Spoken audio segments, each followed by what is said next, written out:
So Mike is the filmmaker for the first film. Sally is from First Friends. You probably recognize her. And Courtney is from Church World Service, which is an organization in Jersey City that helps refugees once they get here. And I'll let each of you say a little bit about the film and about what you do. And then Pedro has a microphone, and if anyone has any questions, he'll bring the microphone to you.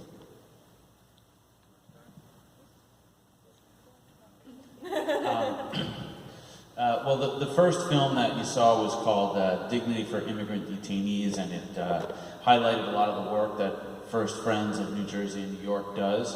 The film was born out of my experience volunteering with First Friends, and it's actually been close to 10 years. I think I started volunteering with them in 2009. The film grew out of my experience visiting immigrant detainees in one of the detention centers, one of the 3 detention centers that are all within about 2 or 3 miles from this theater. It's worth noting that some of the footage that you saw in the film came from presentations that First Friends organized with released detainees, one of which being the young boy Jamil, who talked about his 2 parents being deported back to Honduras, and one was actually a released detainee who gave a presentation at a high school where I teach in northern New Jersey called Don Bosco Prep. I have to give a shout out to the guys from Don Bosco Prep who are in the audience here. A released detainee came to speak with us about what he experienced, and one of the students filmed it, and it became part of our video yearbook. And just watching the students' footage of released detainees who were brought to our campus really kind of inspired this idea of how powerful video can be. So I made this film to try and give a voice to the people that First Friends are helping, and also to give a voice to the people who are working tirelessly with First Friends. Sally will tell you a lot about First Friends, but really what I'd like to share with everybody is just the fact that your creativity and your art, in this case for me, making videos, it needs to be used for a purpose bigger than ourselves. And for me personally, and for everybody here, I think they would agree that we need to use the arts to give a voice to the voiceless. And this is not only important for our greater humanity, but it's very, very important for ourselves, personally and spiritually, to work for others. And there are a lot of different issues, but this one is very, very, very pressing. And it's not just pressing now. It has been an issue for a long time. This is not just a reaction to the current politics. Unfortunately, this has been the status quo for a long time, that immigrants, undocumented people, refugees have been stripped of their human rights. And it's something that we need to address. So I'm really glad that I could capture just a small bit of it in this 10-minute documentary. I'm really glad that you could all see it. And I'd like you to please, listen to what Sally and Courtney have to tell you, because there are organizations that you can get involved in, and there really are people calling out for us. So thank you for watching the film, and thank you in advance if you have questions or anything like that.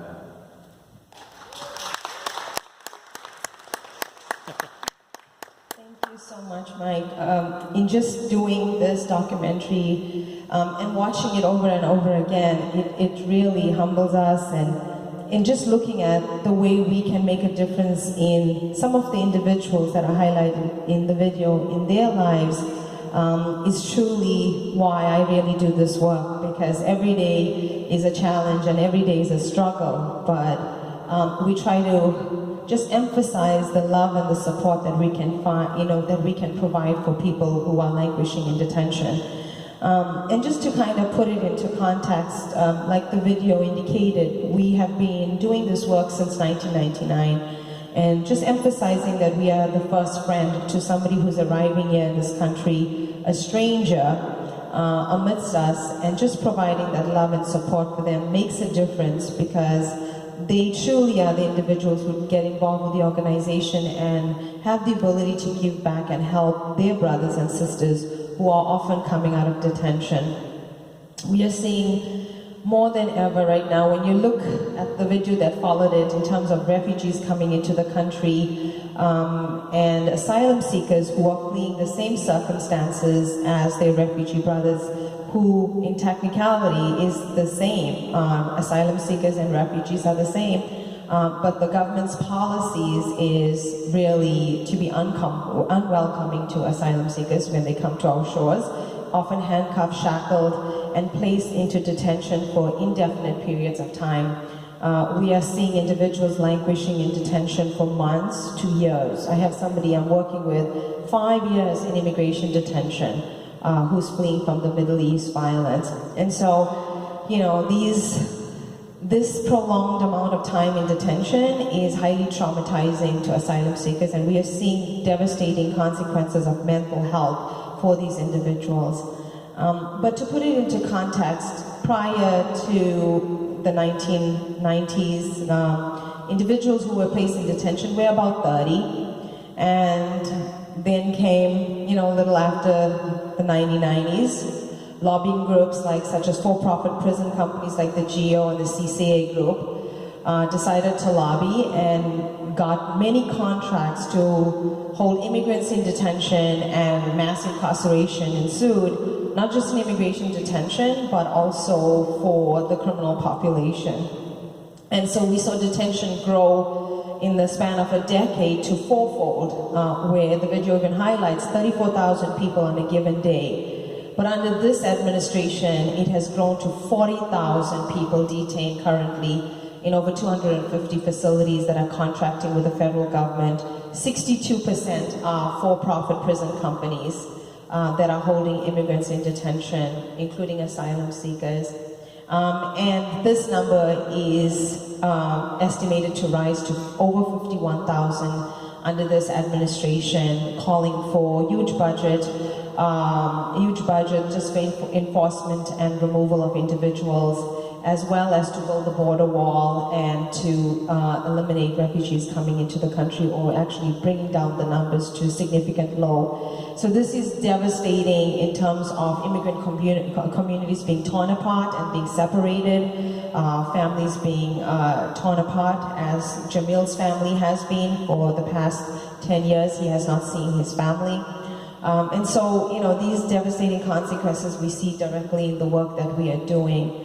And, you know, folks really want to get involved, and there's different campaigns that are going on to defund hate, in particular to actually have congressmen and senators to vote no on the 2018 fiscal budget because of the huge devastating consequences it will have for the immigrant communities, and also to push them to pass the DREAM Act that will help a lot of the young folks who are facing detention and deportation in our communities. And so we can all unite and be voices, and hopefully you can get to learn more about the organization and what we do. There's materials out in the lobby, and you can certainly, if you have any questions, please do not hesitate to ask. Thank you.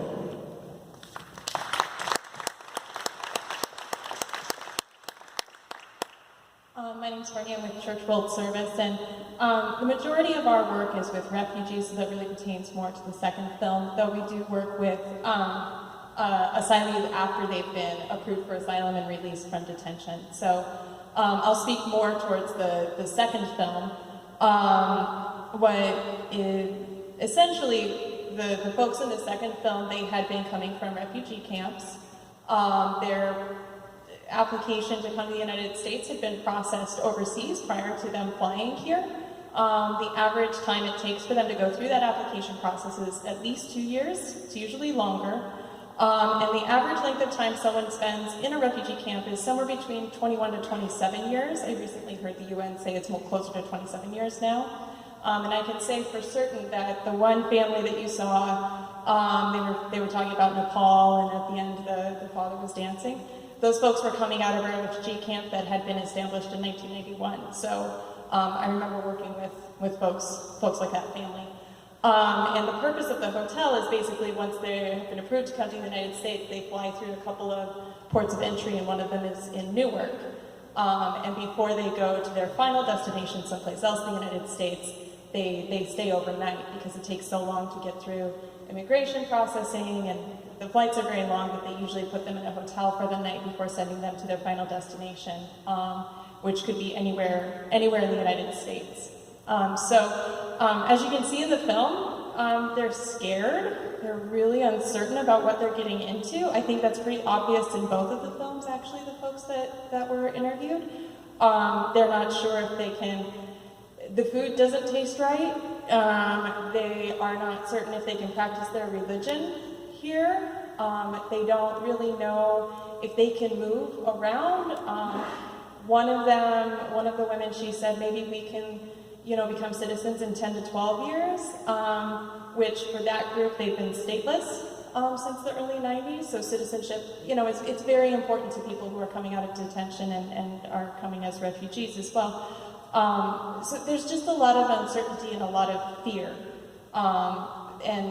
And when they encounter someone who is kind and willing to help them in any way, even if it's just a really small way, like volunteering with them, or even giving them directions when they're lost a little bit on the street, it really will help someone trying to adjust and trying to kind of pull the pieces of their life back together. With that, I would love to hear if anyone has any questions for any one of us.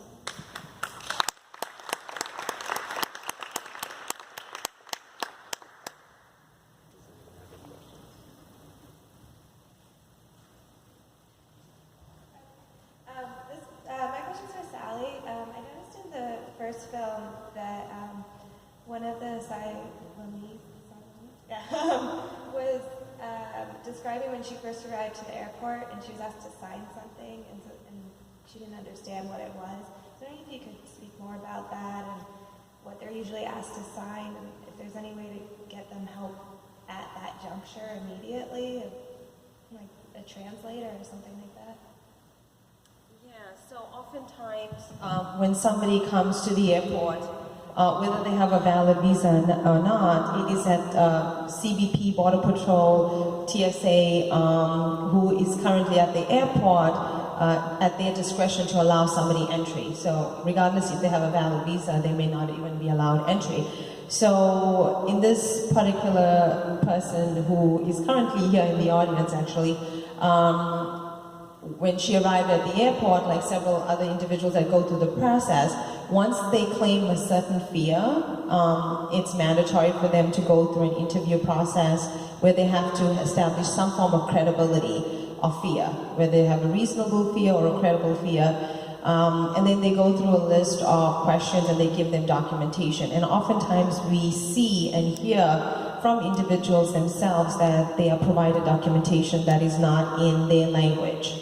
And so they don't know what they're signing or what the documentation pertains.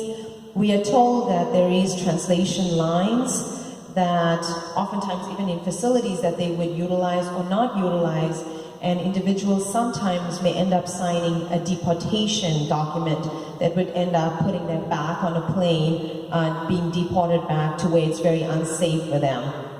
And at that juncture, it makes it very difficult for what we can do to help them, because it is at discretion of the authorities, and nobody else is allowed present in these kind of interrogation or interviews, as you may call it, and it makes these individuals highly vulnerable at that point in time because of the language barriers, because of the fear and the uncertainty of why they're being interrogated, and I'm just seeking refuge, but I don't understand what's going on here.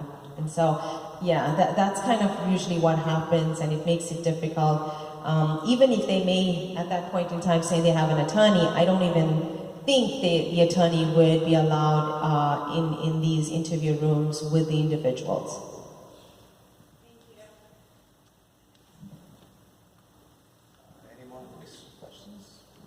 This group of you are in the back.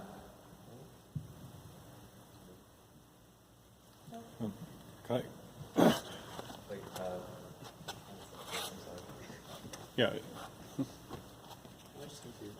Thanks. Go ahead. Yeah, I guess I just wanted a little clarification on what you just said.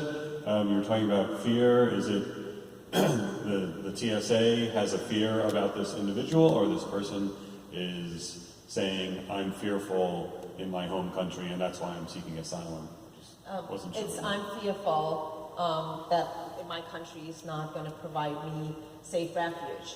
And so they have to go into what is called a credible fear interview to establish they have this fear. So they go through a list of questions like what encounters, what incidents happen in their country that they have to now verify. And the agent who interviews them, whether it's an ICE agent, Immigration Customs Enforcement agent, or CBP that will interview them, they will then utilize their discretion and say, well, this person really, his life is in danger, and so mandatory will be placing them in detention, and then they go through the entire process of asylum based on their fear of returning back to their country.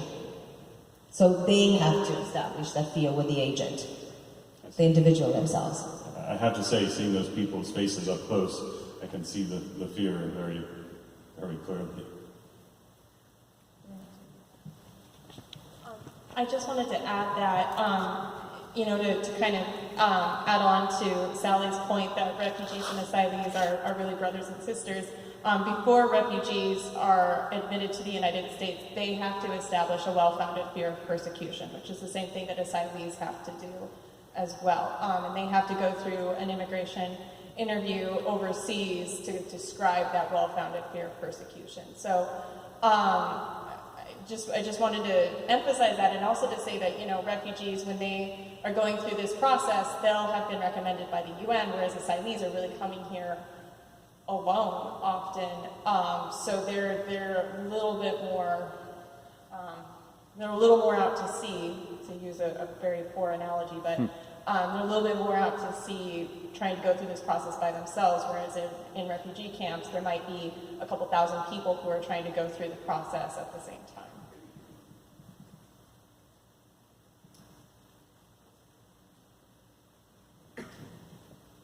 I was just wondering, what would be the best way to help as a normal person? Where would you point? Where would be the best place to I'll start. As a normal person, or I would say more of a person who wants to take action, I would recommend calling your elected officials, calling your congressmen and senators, and letting them know that you do not support the current immigration trends in this country, that we do not support funding a border wall and defunding programs that assist refugees and asylees, and tell them that you're extremely alarmed by current asylum and deportation practices. Really letting not just elected officials, but letting your friends and family know as well that this is something that's going on. I know when I first told my mom about the detention center system, she was very taken aback. It's something that most people don't know about. Similarly, when I explain, you know, how many refugees are not coming to the United States anymore, people are still surprised to learn that. So I would say that, at the very least, speaking out, advocating, and making your elected officials aware of your stance on this is really critical right now. Well, I can just add on to that and say, if you're interested, there's so many local organizations doing this wonderful work, and so if your heart is to visit somebody in detention, to write to somebody in detention, just to end their isolation and provide support, you can certainly reach out to us. There's a list of different other ways that you can get involved, you know, like donating care packages to somebody that's new in the country, at least even for the ones that are getting released from detention. So there's different ways. It just depends on what you are able to do. You can just reach out. Do we have one more question?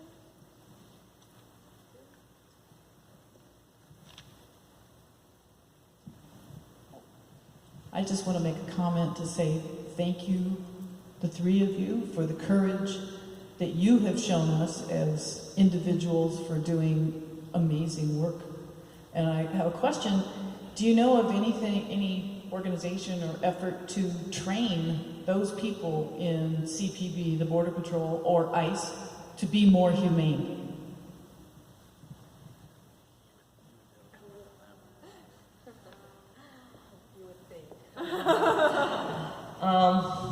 Honestly, you would think that's the humanitarian thing to do, to ensure that CBP really follow some humane practices in terms of how they deal with people coming into the country at the border, or whether it's internally. But alas, it seems like it's very power-driven, of course.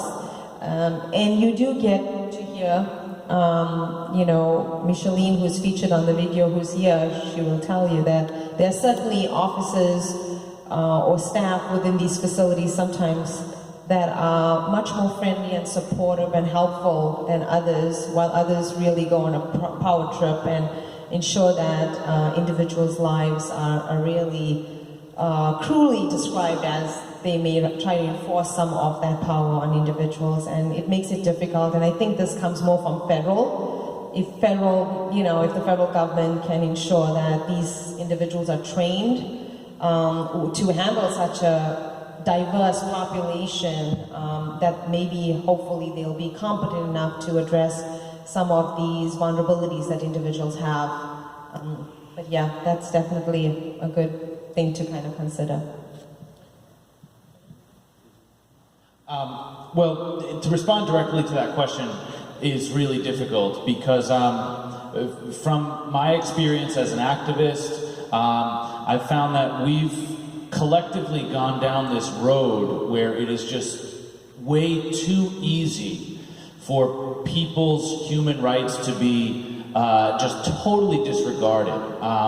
Some of the stories that I've heard from inside that detention center are unbelievable, and I've witnessed it myself. When you go to the detention center to visit someone, as a visitor, you are treated poorly going into that jail. When you drive past the Hudson County Jail on 1 and 9 truck, you are looking at an institution that is created to really crush the spirit of anyone who enters. And that's a very difficult reality to deal with. The first time I went into that detention center, I visited a kid. He was like 22 years old, and he was about to be deported to a country that he had pretty much never been in since he was like 5. And this kid was scared. And I was on the other side of that glass, and there was nothing I could do. And I walked out feeling that every brick and every piece of barbed wire in that building is just holding someone back from being a real person, keeping them in this lesser state of humanity. And you kind of just want to lash out and say, like, gosh, like, why can't we do this? Why can't we change this? And it's very hard. And kind of responding to the previous question, how can we respond to this? That's a question I've been trying to ask since I was 14 years old and couldn't believe that there was a war going on in a place called Kosovo, right? How can we make a difference? And we've got to find a way where we feel comfortable, where we can sustain activism. Activism is a way of expressing our view of how the world should be, but it's also a way of validating who we are. It's a way of standing up and giving a voice to others. And how you get involved is a very important thing. You have to try a lot of different ways. I never thought I would find myself as a filmmaker making a movie about this. I also never thought I would be a teacher teaching students about it in high schools. I never thought I would be a volunteer English tutor for refugees. But I found myself there because, well, one thing is that you need to trust and build relationships. I am absolutely humbled to be standing next to these two women. They are incredibly powerful. I have worked with both of them, and I cannot believe the impact that they have had on this world. I've trusted them, I've built relationships with them. I'm totally humbled by McLean, who was featured in this film, who's right in the audience with us today, who now is not only somebody who fled persecution in West Africa, but is now herself an activist helping other asylum seekers. For the young people in our audience who came from the high school where I teach, guys, we have this phrase, the struggle is real, and we usually say it like before we take a tough vocabulary quiz or something. But you know what? The struggle is real, and it's bigger than a vocabulary quiz. It's bigger than us. And you really need to dive in, and you need to find different ways of contributing. One way of contributing is, this Tuesday, there's going to be a demonstration outside the Hudson County Freeholders Building because Hudson County has a contract with ICE, whereby Hudson County is working with this institution that is so bad, that is ruining people's lives, and we need to say, hey, you know what, cancel this. I mean, a man died in ICE custody this summer. He was taken and detained on a deportation order that didn't even correspond with him. It was for someone else who very tragically shared the same name, and he was in Hudson County Jail for 4 months, and he complained of pain. And they didn't take him to a doctor until it was too late. And he died, and his family found out about it in a letter that ICE sent to them, and it arrived 2 days after their father had passed away. This is the kind of thing that we're dealing with. If you feel like there's a fire inside you, and you want to kind of lash out like I felt after I left the jail, you've got to listen to that. You've got to follow it, because if you suppress that, you're not doing what really your gut and what your soul is telling you to do. There's a lot of different motivations, and there's a lot of different ways to get involved. But the real problem is not how to get involved. The real problem is choosing that you will be someone who acts. And that's why we're up here. So if I can, just please give a round of applause to Sally and to Courtney and to McLean and to Linda and all the people who are giving a voice to this, and the students who are in the audience who are coming here to say, you know what, I'm not going to stay home on a Sunday. I'm going to do something, I'm going to learn, and I'm going to contribute. So thank you for asking those questions. One more question?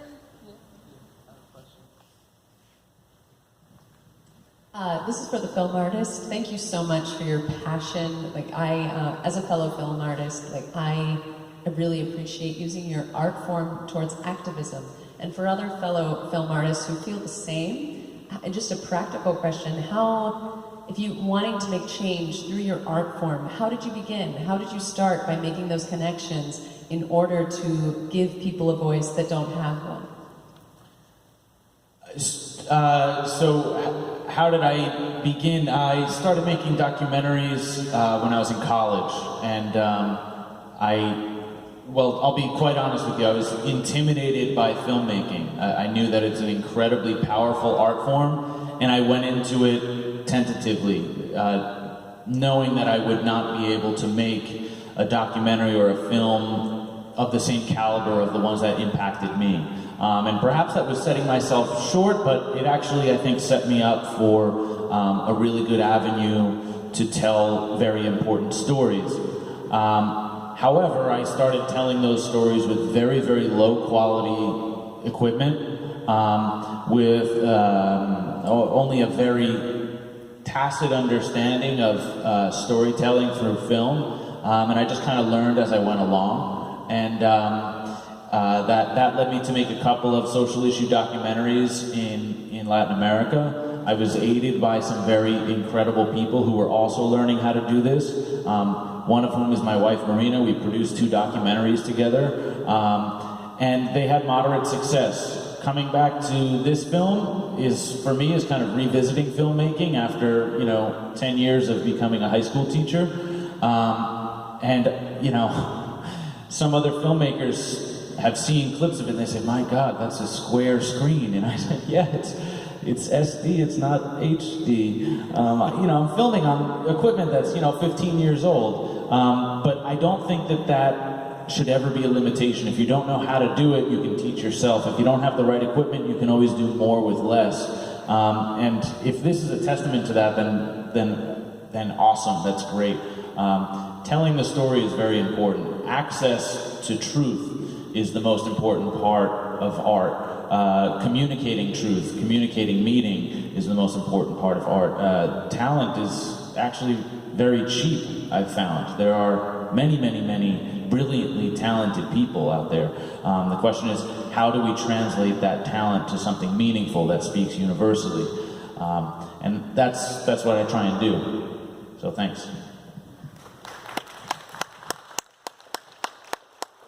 So Sally and Courtney have information about their organizations in the lobby. Thank you very much for coming to see these two films. The next one is Cries from Syria. These two films profile what people are doing once they get here and the struggles they face. And Cries from Syria tells you unflinchingly what these people are running away from. People from Syria, but other areas too. So stay and watch that, and thank you very much.